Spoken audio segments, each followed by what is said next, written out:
Pada pertemuan yang lalu kita telah sedikit menyebutkan tentang sebagai mukjizat Nabi, yaitu tentang insyiqaqul qamar, terbelahnya bulan.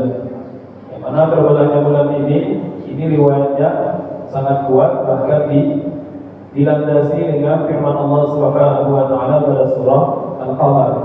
Yaqtarabatis sa'atu wa insyaqqal qamar. Telah dekat hari kiamat dan telah terbelah rembulan. Wa hiya ayatun yu'minu wa yaqulu sihrun mustamir. Ketika mereka menyaksikan bahwasanya bulan betul-betul terbelah oleh baginda Nabi sallallahu alaihi wasallam, yu'ridu mereka orang-orang kafir termasuk yang meminta mukjizat itu, Abu Jahal justru ikrar.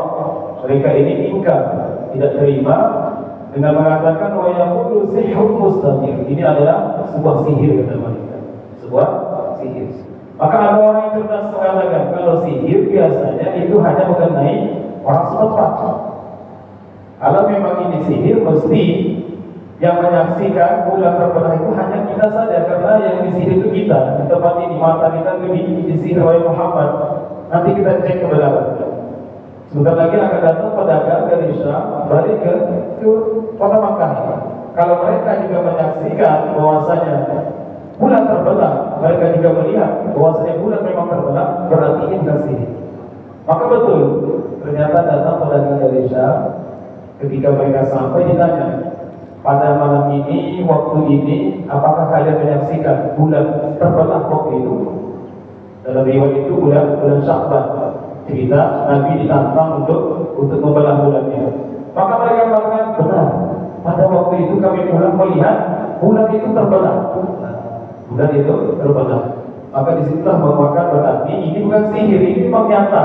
Betul-betul bulan itu dibelah oleh baginda Rasul sallallahu alaihi wasallam. Kemudian baginda Nabi sallallahu alaihi wasallam juga memiliki sebagai mukjizat, yaitu wa kana sallallahu alaihi wasallam ad'afa marwatan zamanina min arba'ati abdan wa marwatan akthara min zamanina rajulan min aqrasi sya'irin hamalaha anas fi yadihi. Nah, ini termasuk mukjizat Nabi adalah iktsaru ta'am. Taksiru ta'am, memperbanyak jumlah makanan sehingga kelihatan makanan itu sedikit tetapi bisa mencukupi untuk orang yang banyak. Pada umumnya makanan yang seperti itu, sejumlah itu tidak bisa mencukupi menurut hukum kebiasaan. Hanya 2,5 kilo, ya, 4 mud, 2,5 kilo, tapi bisa mencukupi dimakan oleh 80 orang. Masya Allah, 80 orang cukup 2,5 kilo gandum. Bayangkan. Kalau disentuh oleh tangan baginda Nabi yang mulia menjadi berkah, sehingga makanan itu yang tadinya cuma 2,5 kilo mungkin hanya cukup untuk 2-3 orang, ya, ini malah cukup untuk 80 orang dan semuanya kenyang. Bahkan dalam riwayat makanan itu pun tidak berkurang. Allahu Akbar, ya. Jadi sebenarnya kalau Nabi memilih kehidupan yang bersahaja, ketika ditanya bagaimana wahai Muhammad, apa yang kau inginkan, Tuhanku akan menundukkan segala-galanya. Maukah gunung itu menjadikan emas sehingga kau menjadi orang yang sangat kaya, menjadi raja seperti Sulaiman? Maka ketika itu Nabi memilih adalah, beliau lebih memilih, aku lebih memilih hari ini, kenyang, besok apa? Tujuannya apa? Bisa menyempurnakan dua amalan. Kalau aku kenyang, aku bisa bersyukur. Kalau aku lapar, aku bisa bersabar. Sehingga dua amalan ini dimiliki oleh Rasulullah. Ya sabar, ya syukur. Ketika beliau memiliki makanan, maka disitulah orang-orang yang diberikan anugerah pada umatnya, yang diberikan kelapangan dalam urusan makan, mereka ada contohnya, yaitu bersyukur. Ketika ada umat yang diuji dengan kesusahan dalam urusan makan, nabinya pun juga pernah mengalami itu. Apa sifatnya? Yaitu bersabar. Maka sehingga beliau bisa dicontoh oleh semua lapisan umatnya. Yang kaya bisa meniru dengan bersyukur, yang miskin pun bisa meniru dengan bersabar. Sekiranya Nabi memilih menjadi Nabi seperti Nabi Sulaiman, maka orang-orang miskin bingung bagaimana bersikap, karena Nabi tidak demikian kondisinya. Begitulah dahsyatnya Rasulullah Sallallahu Alaihi Wasallam. Padahal semuanya ditundukkan kepada baginda Nabi Muhammad Sallallahu Alaihi Wasallam.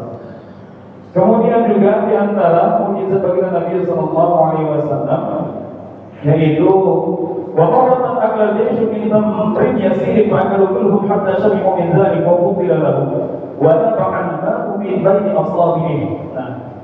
Pada suatu ketika pasukan perang itu sangat banyak jumlahnya, itu memakan dari kurma yang sangat sedikit.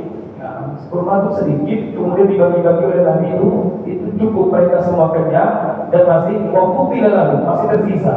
Kurmanya sedikit, disentuh oleh tangan yang mulia baginda Nabi Muhammad SAW, maka itu kurma mencukupi seluruh masukan.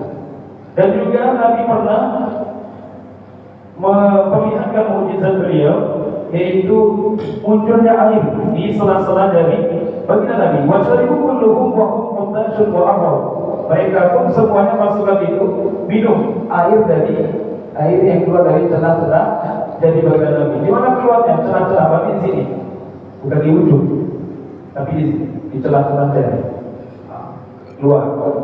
Maka pernah di dalam dunia ini terjadi, yaitu munculnya air dari tangan yang punya Nabi Sallallahu Alaihi Wasallam. Disebutkan oleh terutama ulama-ulama mazhab Syafi'iyah, itu bisa kita cari dalam kitab-kitab fikih. Kalau diurutkan, manakah air yang paling afdal, yang paling istimewa, yang paling mulia, paling hebat di dunia ini secara urutan? Air yang paling afdal. Maka mereka mengatakan air yang pernah paling mulia, paling afdal di dunia ini adalah air yang dulu pernah keluar memancar dari tangan yang mulia bagi Nabi Sallallahu Alaihi Wasallam. Baru nomor 2 Zam-Zam. Zam-Zam itu nomor 2. Di bawah air yang keluar dari tangan Nabi Sallallahu Alaihi Wasallam. Selepas Zam-Zam apa? Telaga Kautsar. Justru Kautsar nanti yang di akhirat itu justru nomor 3, di bawahnya Zam-Zam. Nah, selepas Kautsar barulah Sungai Nil. Sungai Nil. Selepas Sungai Nil barulah seluruh air-air yang ada di dunia ini. Itu secara urutan ke afdaliyah. Wa qadam aqada wudu'ahu fi 'ainihi wa lam fiha wa fi Hudaybiyah. Nabi juga pernah itu menuangkan sisa untuk beliau. Nah, sisa wudhu beliau itu di sumber mata air Tabuk. Jadi perang Tabuk itu kondisi memang disebutkan Dzulqusrah, perang yang sangat sulit. Dzulqusrah disebutkan dalam Al-Quran, yaitu perang Tabuk. Nah, nanti disitulah perang yang Sayyidina Utsman termasuk paling berperan dalam mendermakan hartanya, paling banyak membantu Sayyidina Utsman. Nah, kondisinya sangat sulit. Tidak ada air di Tabuk itu, maka Nabi menuangkan sisa air untuk beliau. Sisa air untuk beliau itu dituangkan di sumber mata air Tabuk, itu langsung meluap. Air itu langsung meluap penuh di sumur itu. Beda dengan Musailamah. Musailamah pernah juga bergaya itu. Ya, dia tak ikut Nabi Muhammad. Ya, Musailamah itu pernah bergaya dari Allah. Kata di dalam riwayat, Muhammad itu pernah air untuk beliau dituangkan ke dalam sumur-sumur itu banyak. Kalau kamu memang Nabi, kata pengikutnya, coba buktikan itu. Maka bergaya lah dia, wudhu dia, kumur. Air tadi kering yang tinggal sedikit langsung diludah sama dia, disembur pakai sisa air yang dikumur-kumur dia. Yang ada apa? Air dari pahit dan bisa diminum, kemudian yang ada malah kering. Itu Musailamah, ya. Terbalik gitu. Maka kelapangan dia. Oh, ini pun Nabi ini beda dengan Muhammad itu. Ya, jadi dihinakan oleh Allah Subhanahu Wa Taala. Kemudian airnya itu disiramkan ke kurma. Yang tadinya layu malah mati. Air yang di kumur-kumur oleh Musailamah. Ada anak ketika itu kecil ingin ditahnik, pokoknya ingin ikut Nabi Muhammad, Nabi Muhammad itu kalau ada bayi datang sahabat ditahnik, punya kurma, kemudian ditahnik, masukkan ke laki-laki anak kecil. Maka dia nengok anak kecil itu datang kepada dia, dipegang seperti itu, pegangnya kepala anak itu yang masih bayi itu. Maka anak itu langsung datang seumur hidup, matanya jungling, rambutnya botak sampai mati, dan tumbuh-tumbuh. Terpegang tangannya Musailamah. Ya, dia tak niru-niru lagi Muhammad. Ya, setelah apa yang disentuh berkah, apa yang disentuh berkah. Tersentuh makanan jadi banyak. Tersentuh air menjadi banyak. Nah, beda dengan Musailamah. Ya, beda dengan Musailamah. Besar-besarnya anak yang berambut malah jadi botak. Kemudian dalam riwayat ini disebutkan Wa min a'dhami mu'jizatihi la yadhharu dhilluhu 'anil ardi li'annahu dhilla min al-dhulmah wa kana min qafahu ila qadamihi nur. Di antara mukjizat yang paling agung bagi Nabi sallallahu alaihi wasallam adalah tidak tampaknya bayangan beliau di bumi. Jadi Nabi Muhammad itu tidak punya bayangan. Tidak punya bayangan. Kenapa? Bayangan itu adalah kegelapan. Gelap bayangan itu. Kalau kita berdiri di tengah-tengah panas dari matahari, di atas cahaya matahari, maka ada bayangan. Bayangan itu gelap bentuknya. Sedangkan Nabi Muhammad itu wa kana min qafahu ila qadamihi nur. Beliau itu dari ujung rambut sampai ujung kaki cahaya semuanya. Nabi Muhammad itu adalah cahaya semuanya. Kemudian juga wa li'anna kulla syai'in mithluhu wa lam yakul lahu mithluhu. Alasan yang berikutnya, kenapa Nabi Muhammad tidak punya bayangan seperti manusia pada umumnya?